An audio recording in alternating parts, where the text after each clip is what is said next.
که سیلاب راغلی که بل مصیبت راغلی که د کویلې د کانونو پورې د کم ځای نه د هغوی ډیډ باډیز راوستل رسول خلک لاندې پاتې دی کله مو ډاکټر لېږلی کله بل لېږلی د بلوچستانه پورې په مشکل کې چې کله راغلي یم د الله احسان دی په هغې کې مو تاسو یوازې نه یې پرېښود نور زموږ هم دا خواهش چې روزانه تاسو سره میلاوېدی کېناستې په هغه ټایم زما هغه مصروفیات دومره دي اوس تاسو سره هم دلته ځکه موږ تاسو له ټایم درکړی د هغې نه خوا دېخوا کېدی نه شم په دې منځ کې ما به شل کالونه راغله ځکه چې د صوبې مشري کې 36 ضلعې دي 160 ټکټونه ورکول دي څوک د یو بل سره روان څوک وایي دا ټیک دی څوک وایي هغه ټیک دی هغه فیصلې کول حل کول نو که زه په هغې کې زه بیکاري کوم نو هم ستاسو بیکارۍ کې راځي خلک به وایي چېرې دا هغه ځای مشر دی او داسې دی نو زما هغه بوج د وجې زه زیات تاسو سره نظم راځم او هغه میلاوېدل هغه زما خپل خواهش تاسو هم راتللی موږ هم درتلی خو صرف دغه وجه نور زیاته وجه نشته نو زه ستاسو چې کوم اعتماد دی چېرته به انشاءالله تعالی هغې ته تیز نه رسو زما ډېر خواهشات په زړه کي چې الله تعالی کله مقرروي نو هله کېږي زما دا خواهش هم چې یاره کم عزت تاسو ما ته اکثر څوک وایي زه دا خبره کوم اکثر نو زه یم چې یاره زه څه یم د دې خلکو د لاسه او زه همیشه وایم چې یاره که تاسو د خلکو د شانګلې خلکو ماله دا عزت نه وی راکړی او زه اسمبلی ته نه وی لېږلی او زه د دې جوګه نه وی جوړ شوی چې زه د هر چا خدمت وکړم په ټول دنیا کې او په پاکستان کې نو که راکړی دا خو ستاسو د لاسه زه اکثر خلکو ته وایم چې تاسو دعا په دې دعا کې دا ټول خلک شامل تاسو دعا کوئ ته ټول شانګلې خلکو ته کوئ چې تاسو هلته هغه یو خلکو سره دویمې خبرې نه وي نو بیا چې بل څه شی خو سره شته نه ما ته خو دا ویلی نه شي یا مې دغلا کړله غل راځړی یا مې کار نه دی کړی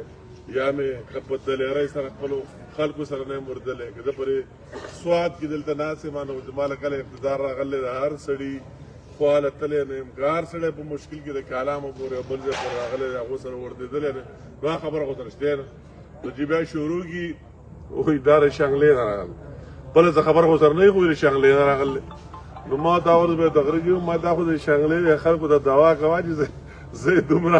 حل کړم چې ستا هم هرڅه حل کړه ستا ټولې مسلې مې حل کړې نو پکار دی هغه خلکو قدر وکړي چې هغه خلک دومره صحیح فیصلې کوي هغه ځای راغلی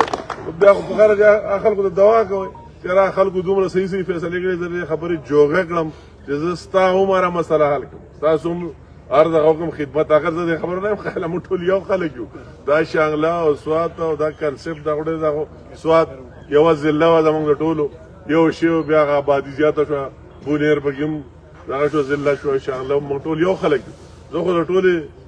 صوبې کې او په هغې کې د دې خبرې قایل نه یم او دا خو بیا موږ یو خلک یو یو شي خو د هغو په حساب ویم زه نه ویم خو هغه خلک چې کوم دا خبره کوي نو ما چې تاسو یې کوئ نو پکار دی چې بیا تاسو دې خلکو ته په ښه نظر ګورئ دې خلکو ته شاباش داد ورکوئ چې زه نه وی ستا را مسلې پرې دهشتګردۍ کې به چا مقابلې کولې که زه دې خلکو د دې نه وی جوګه کړی نو تاله به دا سړکونه د دې ځل نه واله د لنډاکي نه نور مه حسابوه د کالامو پورې چا جوړول که زه نه وی تاله به دا بجلي چا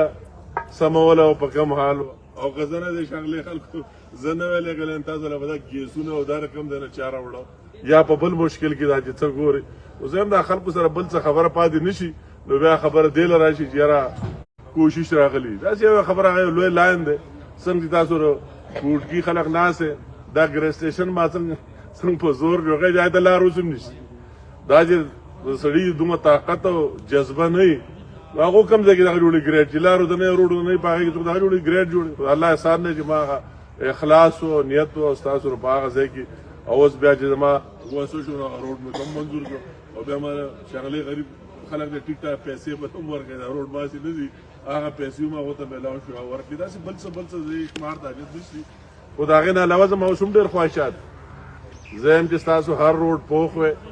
دا ډیمانډ نه وی چې یاره دلته پي سي سي وکړه او څه وکړه زه یم دا ټول تارګولي وي الله تعالی به تاسو له چانس درکړي